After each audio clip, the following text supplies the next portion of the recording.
People here. Hello everyone, I am Debbie Harrison. I'm the Medical Education Manager that has been emailing you all. So welcome to the first session. So this will be with Dr. Sunitha Sampath, who is one of our paediatric consultants. So I will just put myself on mute and wait until she joins us, and then I will get the conversation going.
Hello and welcome everyone.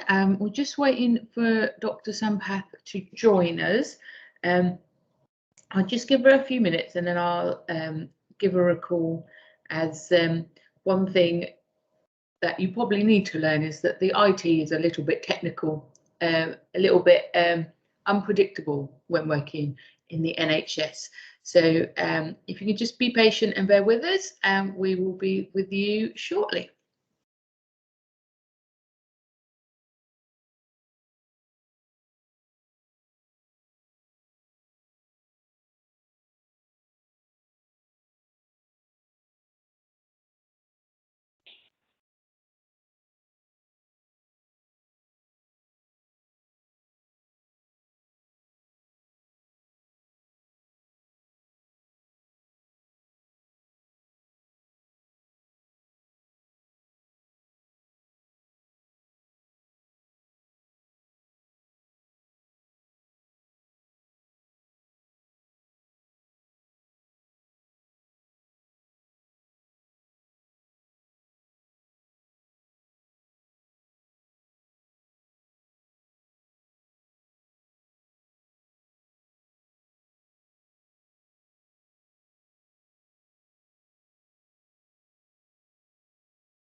Good morning. It looks like Dr. Sampath has joined us.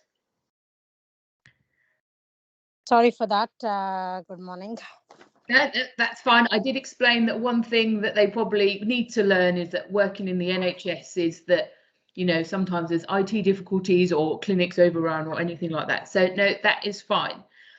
So I'd like to introduce Dr. Sampath. She, as I said, she is one of our paediatric consultants, and she has taken some time out of her busy week to talk to you.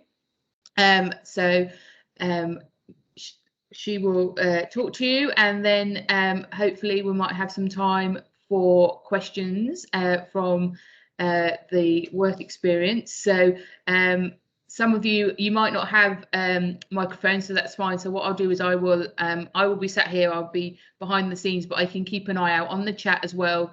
But feel free at the end, if you've got questions, please, you know, come off mute and ask the questions in person. But if you want to, you can also do it on the chat. Is that all right with you, Sunitha? Debbie, I'm unsure what is expected of me, but I think it's probably better to be a question and answer session, but I'm happy to go ahead with whatever you suggest. Yeah. So good morning, everyone. Why did you decide you wanted to be a doctor to start with? Yeah. Okay. So basically, well, good morning, everyone. Welcome. Nice to see so many of you. It's a surprise, but yeah, it's a pleasant surprise. As Debbie has already introduced, I'm Dr. Sunitha Sampath, consultant pediatrician, and actually I have a long journey that I can share with you. I'm like got 15 years of pediatric experience, and then another 5 years of medical school plus another 2 years of sort of foundation experience. So yeah, there's a lot to share with you guys. So first, to answer Debbie's question, why I wanted to be a doctor, just need to share a bit of my personal background. I'm from a remote village in rural India where the facilities are quite slim, and during my time it was not accepted that girls would study or progress that much. It is quite men dominated society, especially in the remote villages. So it somehow happened that I was quite quickly noticed by community that I can do I'm better in education, and I started securing prizes at district level, state level, and quite quickly got notified by the villagers that I'm worthy of more than what just studying up to 5th standard, and that's what was the standard at that time. My obviously village had lacked facility of medical facility, and I have seen people dying in front of my eyes for no medical facilities. So that inspired me a lot. And then my parents had to fight against the village, who were quite against me studying any further. So there's a big battle. Then we moved to a city to ensure further studies, and then my brother suffered with significant asthma, where we literally lost him few times. So all that inspired me to become a doctor. So I wanted to. I've seen a remote aspect of lack of medical facilities um, where there was a lot of remote areas where they could do with better medical facilities, better treatment. And I've seen a lot of family members struggling without medical help. That made me interested. And the challenge that I've been told you can't study more made me take it as a challenge. Well, I can study and I can become a doctorship was regarded at that time in India as a noble, very extremely noble profession. Only well-to-do people or people from city could achieve it. So that made me take it as a challenge, and here I am as a doctor. So that's what encouraged me to become a doctor. And to become a doctor, you have to have excellent grades in India, unless you are very rich and you have money to pay. So I had to go for I had to go for the easier option, that because we didn't have that much money to pay. So yeah, I studied hard and scored good enough grades to become a doctor. Um, and is there any questions you want to ask? Or can I say why pediatrics and how my medical experience was? Yes, that was going to be the next question. So obviously you are a consultant in paediatrics, so you have been in paediatrics for quite a while with your training. So what made you choose to specialise in paediatrics? Yeah. And medical course, college days were quite challenging again for me. So whole of us as a family moved to a city so I can study. My studies can be easier and I don't have to commute. So I concentrated completely on studies and dedicated. And it was interesting, wide variety of diseases. I mean, I remember as a medical student, we treated much more than what we do in here. So we were expected to treat snake bites. So I remember putting a cannula in, and God, I used to get scared with snake bite patients because they used to look dreadful. Psychological patients, we were supposed to deliver babies. So I remember delivering babies, and we were supposed to do simple surgeries like a appendicectomy as a medical student. Yes, I remember doing it. So quite challenging. Pulse polio immunization program used to go knock on every door, and that was quite interesting as well. That was a community sort of posting where we would go knock on everyone's door and tell them why immunizations are important, and that was also interesting part. So we would go as a team, immunize door to door. So yes, I had really extremely lovely experiences as a medical student. One experience I would never forget, and it's traumatized me a bit, is for postmortem posting. So we were posted as medical students to do postmortems. So we were supposed to conduct and write a report on postmortems, and I used to hate that. I don't know whether you're aware that's a dowry issue. So that was it makes me think I'm getting old, but it was long ago when I was a medical student. So there used to be burnt bodies, and I just dreaded burnt and poison cases, as farmers used to poison themselves with organophosphorus pesticide poisoning. Those were the cases we dealt quite a bit, and when they're alive as well, and there's a postmortem cases. So that traumatized me a little bit. After which we had a posting in pediatrics. That was straight after postmortem. I was like bit of relief. I finished my postmortem postings, and it's pediatrics next. It was quite a different field, and I was actually very much inspired by Professor Dr. Kulkarni. I still remember he was a pediatrician. I never ever thought to be a pediatrician until I met this professor. Quite inspiring, and the way he spoke, the way he taught, and the procedures. We had TB, meningitis, nephrotic syndrome cases. Quite a lot of TB and nephrotic syndrome is pediatrics. And I think it exposed, there was a staff shortage at that time.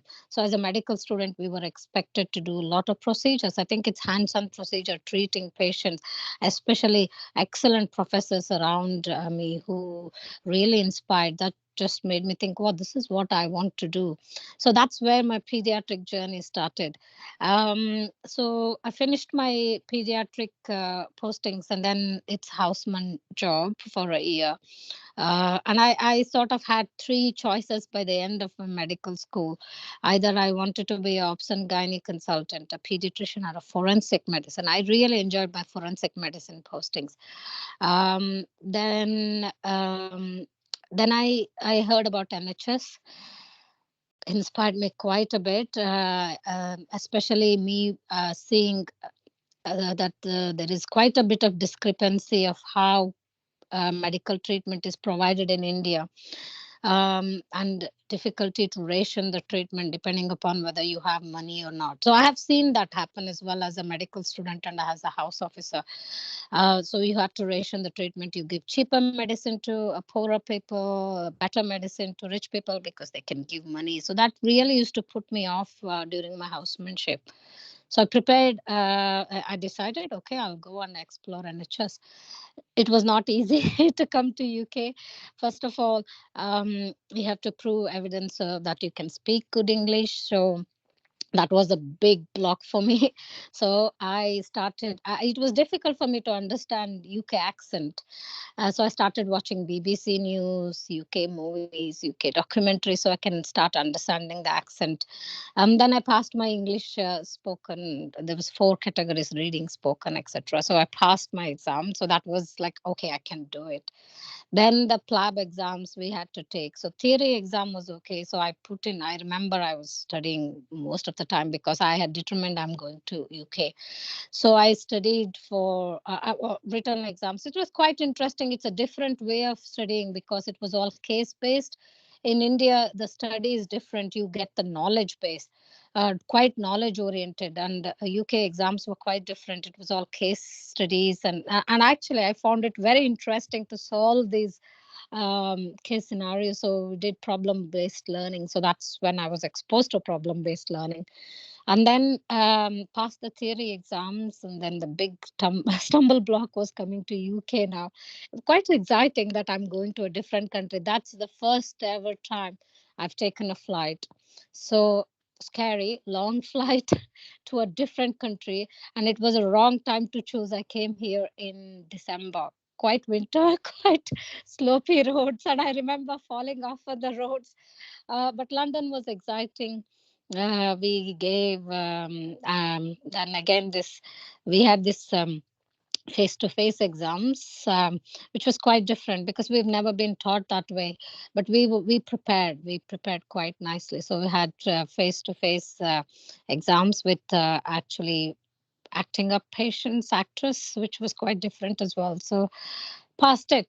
That was a big stumble block over. Then I had to get attachment to see how UK system work. Again, it was exciting. So different systems, different pathology, completely different pathology. So it was quite exciting. And then by that time, I knew that I want to be a pediatrician as I did attachment.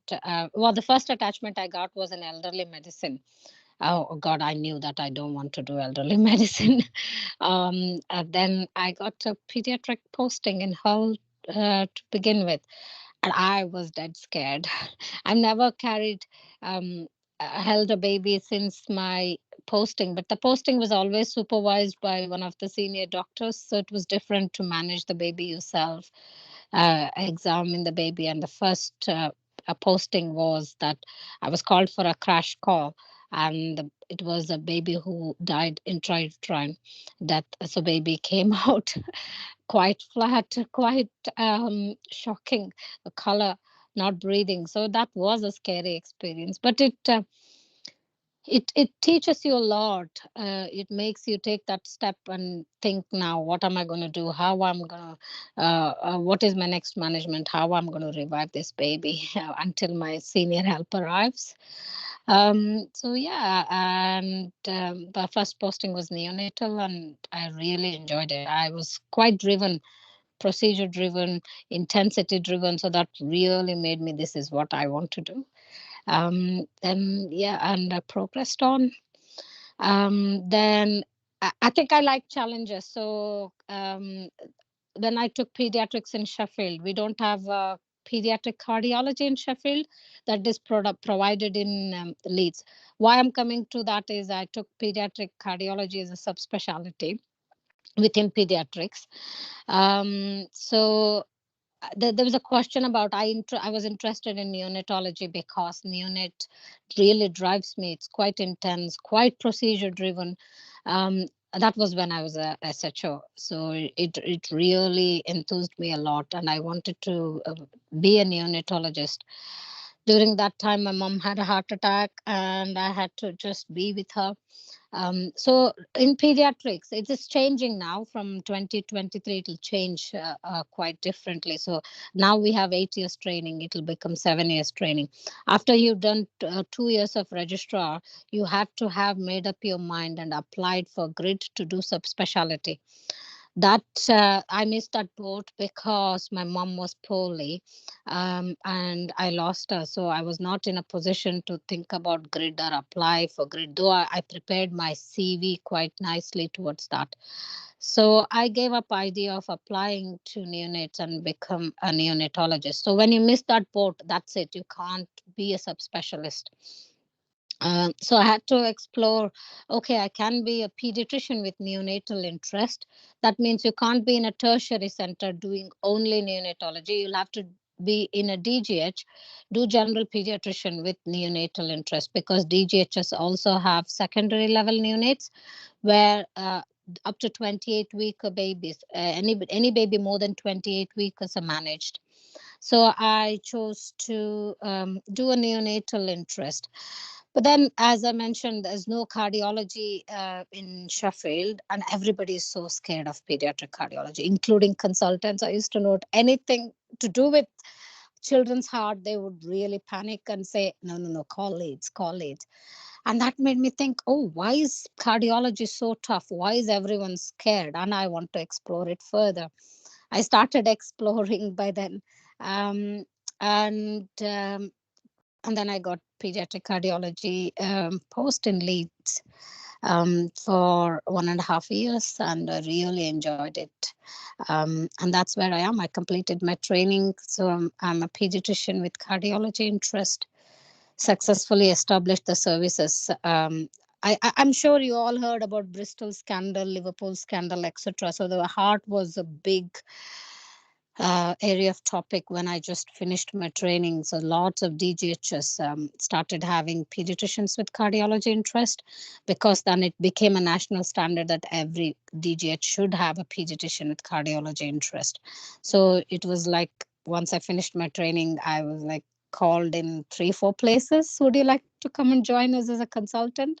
So I had another exciting opportunity to set up services in different hospitals. So I've set up pediatric cardiology service in Doncaster, in Barnsley, and now I moved to Rotherham for family purposes because we live in Rotherham. So it was quite nice to be just a walking distance from the hospital. That's my career and a doctor's journey. Any questions? That is a very impressive journey. Has anyone got any questions at the moment? You can either come off mute or type them in the chat box, and I'll read them out for everyone. While you're thinking about it, I just want to say, once you are the careers are changing, the training programs are constantly changing to fit in purpose, fit in with new changes in everything, really, technology, etc. So you don't have to stick on with one specialty. For example, my interest is education as well. So other than being a pediatrician and a cardiology person, I do quite a lot in education. So you can spread and vary. If you're research interested, there's enough chance for you to progress in that. Medical education is a big thing. The simulation is a big thing. So there's a lot of fanning. It's like a hub and fork. You can pick and choose. You can go part-time, which was not the case when I had my children, or I had lost my mom. It was tricky during that time to go part-time, but here nowadays it's quite easy. You just have to ask to go part-time, and you tend to get, especially in my specialty. So things have changed. So you can have your hand in multiple things and be efficient and provide efficient care and go part-time and explore the world and enjoy your personal life. So there's a lot of changes and a lot of opportunities within the field of medicine. So we've had some questions come in. Interesting. Yep. So 2 of them are sort of on the same. So someone has asked, is there any reason why you didn't like elderly medicine? Yeah. And on that same theme, that I've got, is treating elderly significantly harder than younger people? Yeah, elderly medicine.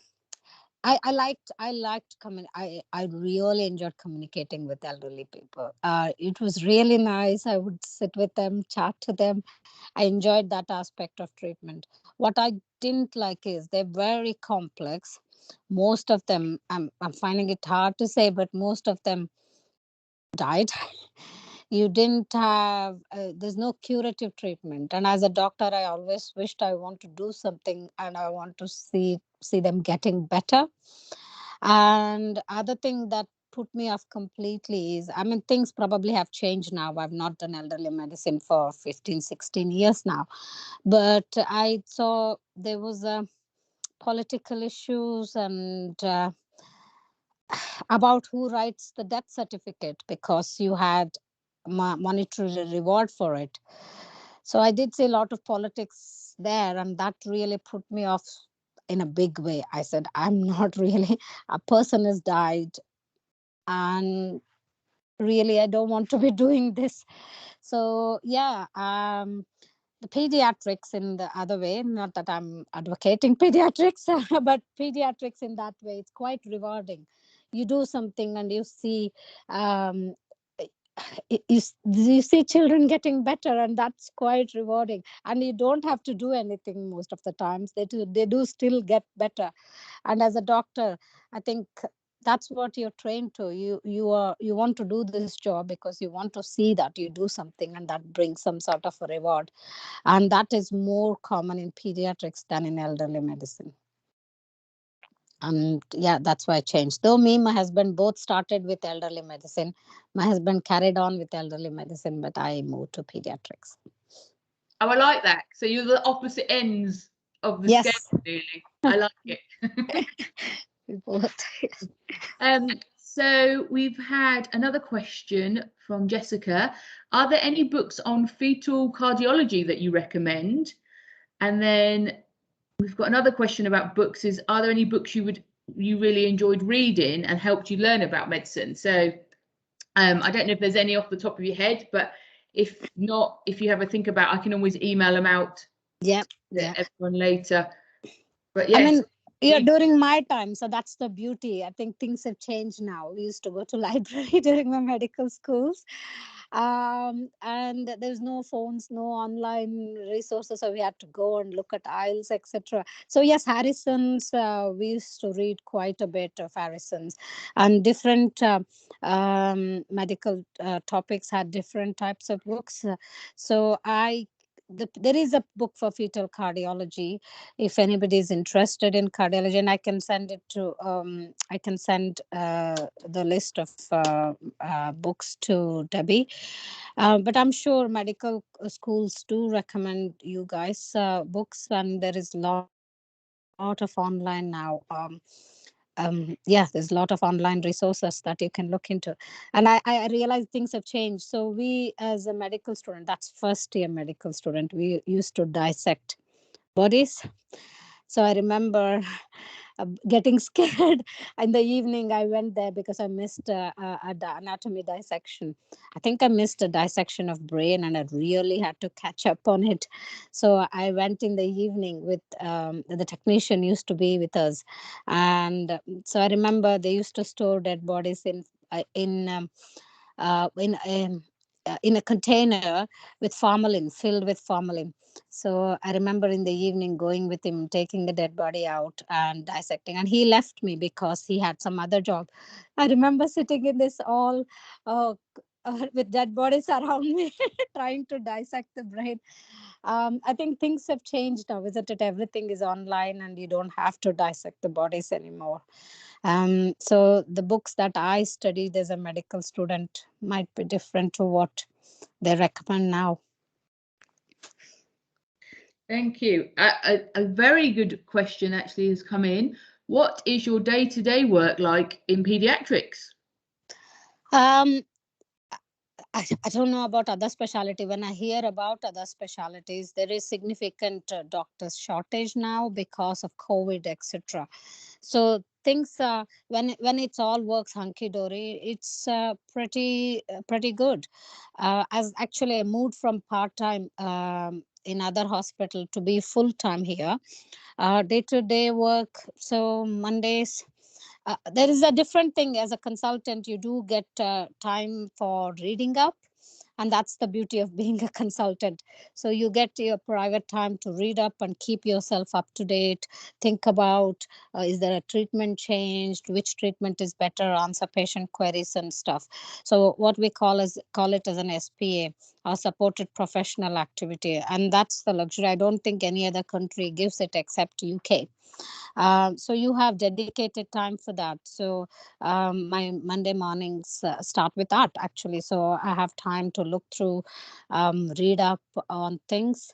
Monday afternoons we have governance meetings. So it's about deciding what sort of protocols need to change. So as a consultant, you end up getting into improving the patient care, thinking about how we are going to do, what changes you're going to bring, how we are going to deliver the care efficiently. So Monday afternoons is full of the meetings about patients. So we do have multidisciplinary meetings to talking about patients, and so there's a dietitian, there's pharmacist, there's all the consultants are present, so there is speech and language, etc. So we talk about patients. So that's all-rounded care. And as a cardiology interest person, I need to be involved because most of my neonatal babies tend to have some sort of heart problem. Then we on Tuesdays again, because I'm a cardiology person, we link quite closely with leads. So we have a meeting again in the mornings, discuss about the cardiac patients that's across the region, and that's quite important to keep myself up to date with the new cardiac treatments for the babies, as well as to talk about the patients from Rotherham, and learn from other patients as well. So now that it's all gone online, it's beauty. So I had to travel to Leeds every week, struggle to park and go and sit in a meeting, but now we can just log on, and that's where I was in the morning. So I just logged off and came back to this meeting. So then we discuss about the patients. We look at the echocardiogram, look at the CTs and cardiac MRIs. Then Tuesday afternoons is a clinic. So we have a rapid access clinic. Again, it's a better service for GPs where any urgent patients can book into this clinic slots. We are 8 consultants. We take part as a rolling rota. Then Tuesdays normally on calls. We used to do on calls from home in the past, but because of Face the Future in Royal College of Pediatrics, they want care to be consultant led. So on consultant delivered. So we do what is called a resident shift till handover 8:30 time. So where we are there for registrar to support them if there is any emergencies, they can just come and knock on the door. And if it gets really busy, we go on shop floor and help registrars. Then we become non-resident, so we go home and just come in if there is any emergencies. Wednesday mornings are cardiology clinics. Wednesday afternoon, a normally simulation lead job. So I'm a simulation, as I said, my interest is education. So I've taken a simulation lead for the trust. So I'm very interested in simulation, and I have got a simulation degree from Sheffield Hallam University. So it was quite interesting. So that's why I said doctor's life doesn't end at just finishing medical school. What I did was, after I became a consultant, I wanted a little bit more challenge. So I joined Sheffield University as a student, and I did diploma in medical simulation. So I got a degree. I could have done masters, but I think COVID got stuck in and I changed the jobs, and family circumstances meant I couldn't persevere, but I would like to persevere at some point. So I can join back to get another degree. So you can continue to get degrees. So whatever your interest, there's a lot of opportunities. So it doesn't stop at just medical school. You can continue to persevere degrees, challenges. There's doors open for anything, everything. So I do Wednesday afternoon as a simulation lead job. Then Thursdays are either clinic, or I'm a training program director for School of Pediatrics. So I'll end up doing training program director related jobs. Then Thursday afternoon we have there's something called admin. If you're doing a clinic for the patient, you gather, you have to do the letters, sign the letters, communicate with GPs, communicate with patients, they have queries, etc. So that time is dedicated for you. Again, as a trainee, it might put off because you don't get such sort of time. While we as a schools, we are saying trainees should get some admin time as well, so that is coming in for trainees, but as a consultant you get that time. So Thursday afternoons is that time, and Friday is my day off. So you can work around your jobs, and there's a lot of flexibility, and trusts are really supportive. So it's all about what you want to do, how much interest, what other things you want to incorporate in your job plan. And that's my day-to-day life of a pediatric. So 1 in 8 weeks, we do what is called a hot week. All the clinics, all the SPA admin, all simulation lead, all other jobs are suspended during this week, and you are on take for acute emergencies. So 9 to 5 every day, and that week I work on Friday as well. 9 to 5, constantly you're looking after acute emergencies. That week can be a little busy, little stressful, but rest of the weeks are excellent. That sounds great. Thank you for that. Is there any more questions? We've had some really good questions in, actually. Let's have a look. Is there a piece of advice that you would give yourself? So if you were looking back now, what advice would you give yourself as someone applying for medicine or as a medical student? Is there some advice you would give them, or something, to advise them on how to like direct their training or anything like that? Or I've learned loads today. I love this. You've had a fascinating career. So is it more of you just kind of have to see how it goes and enjoy the ride? Or is there a piece of advice you would give to those applying to become a medical student? Can I just check, Debbie? Are they medical students already, or are they going to apply to be medical students? So they're applied. So there's a mixture. I don't know of particularly who's on today, but of those who applied, there's a mixture of sort of 16-year-olds going into A levels. There's some that are already started their A levels, and there is a few older students around that were looking to get in, because we haven't had to cap the numbers because it's okay. So it is a bit of a mixture. So none of them are medical students. They're all interested in applying to medical school, but in slightly various levels. Okay, that's brilliant. So I think from my perspective, I wouldn't choose any other career than a doctor. It is very rewarding. There are ups and downs. Yes, there are some times which are stressful, especially when I see a death. And that's why I think I changed from elderly medicine to pediatrics, because I used to see a lot of deaths as elderly medicine, and I really couldn't cope. So pediatrics is quite nice, rewarding specialty in that sense. Most of the children and babies get better.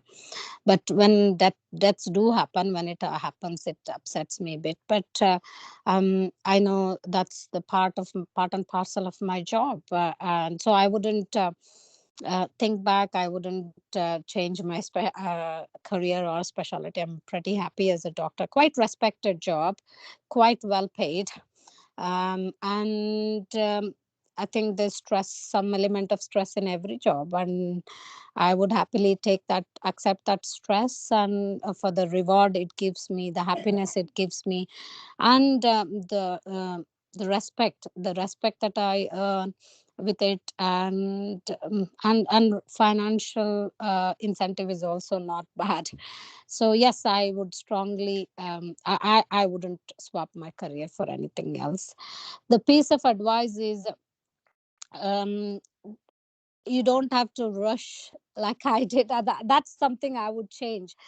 There is there's a lot of opportunities. Open your eyes wide, take things slowly, take a step back and think, is there anything else you could do? Take a break. I mean, especially when my mom was on deathbed, I just think I could have taken a year's break and gone, but I didn't know that and I didn't explore it further. My chances of going and staying back with my mom, the career choices, I could have probably taken a step back and did my master's then. Or it's always easier to think retrospectively, but what one piece of advice what I would say is, there's no hurry to be a consultant. Explore and yeah, explore your opportunities and take your time, and yeah, it's fine to go slow. And enjoy your life. I You think will that's, reach there. yeah, I think that's really good advice. And obviously training has changed since you were training, and I think there is more opportunities now. There is a video on the website that I talk about training pathways and specialties, but I do talk a bit about taking career breaks, and then now there is the option for career breaks for personal reasons or for education reasons, flexible working.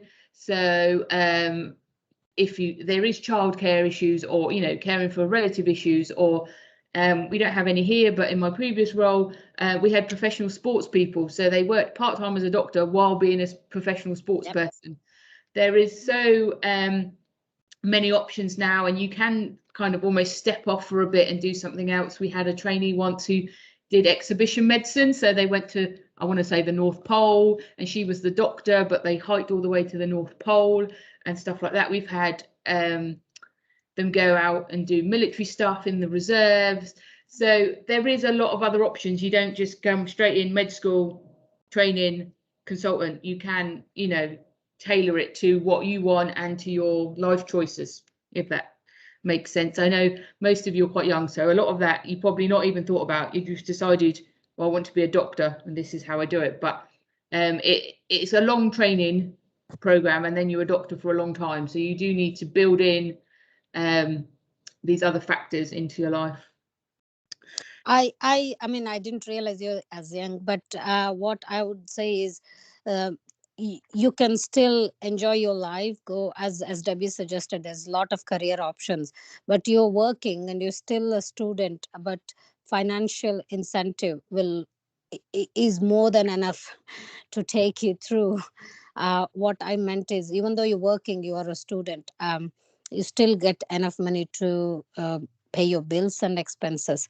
When I was a student, I mean, you're still a student until you become a consultant. That's what is considered in medicine as a student. So you will continue to study, which is different to other specialties, because some of my friends who are engineers had become fully qualified by their 25, but I've just finished my medical school. I was exploring my super specialty, subspecialty options, but I was earning as much as they are. Though you are a student, you get still paid because you're working and learning. So that's the beauty of medicine. So even if you have to go part-time, I mean, I was supporting my family. I was sending money to India, and I was still living a happy life here. So what I meant is, you can still do the things that fancy you, along with being a student and learning and earning. Best of both worlds. Yes. So we haven't had any questions in for a bit, but any more questions? Oh, Harry has got a hand up. His hand up. Their hand up.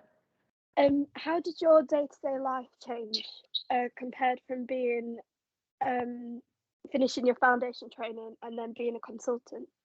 Ooh, good question. Quite a bit. And it's in the sense, foundation training, it was just me. But now I have 2 kids and a husband and a dog to look after. No, from career point of view, I think the why I mentioned is, you need to factor that in. As a foundation trainee, the money is all mine and the time is all mine. but now I'm sharing with everyone else. All my time is shared with my career and my family. So things that changed is I think as you age, your priorities change, your aspirations change, and as everyone, so that's changed. As a foundation trainee, my focus was completely on my career and enjoying my life, which I did to the fullest extent. I got married after I finished my foundation training, before I started my pediatrics training, and I had my baby during the second year of my pediatrics training as a registrar. So yes, I had to go through a bit of hardships, because at that time what came as something called MTAS. So they were thinking about getting most of the out of country trainees outside. So I started exploring our chances in US. So with my baby in my hand, I wrote USMLE exams. I remember that, but I got it. So it was highly competitive at that time. So they were going to just keep extremely well functioning doctors in the country. So me and my husband both got the jobs within the UK itself. So we dropped the idea for going to US, though we had placements in US. So there are things that factor into. So after that, we had our second baby. So things have changed from that point of view. So yes, if you had asked me during foundation, everything was about career, but now it's about family, balancing family and career. So I'm pretty happy. I would be probably thinking about going part-time, reducing my hours more, because my daughter is near GCSE level. So I want to give her some time. So yeah, I'm pretty stable, pretty happy. No complaints, no regrets. Yeah. I thought I saw another hand up, but I can't see the hand now. So maybe they've changed their mind, or you have answered the question. I think just to add on to, if it was, I don't know what you mean by how it's changed from foundation to consultant. Is it about financially? Or maybe responsibility. Yeah, responsibility, or the work level, stress level. Is there anything? I mean, I hope that's answered your question. Obviously, as you grow in your career, your financial incentive does go up, but your bills as well. um, and responsibility increases, but you're more wiser. You have your worldly experience to support you, and your colleagues to support, your seniors to help you. Yeah, I think it worked out quite nicely. As I mentioned, I wouldn't swap my career for anything else, and no regrets. Well, thank you very much. There's been no questions come in the chat box, so unless anyone else puts their hand up now, I think we will say thank you for taking the time and for answering the questions.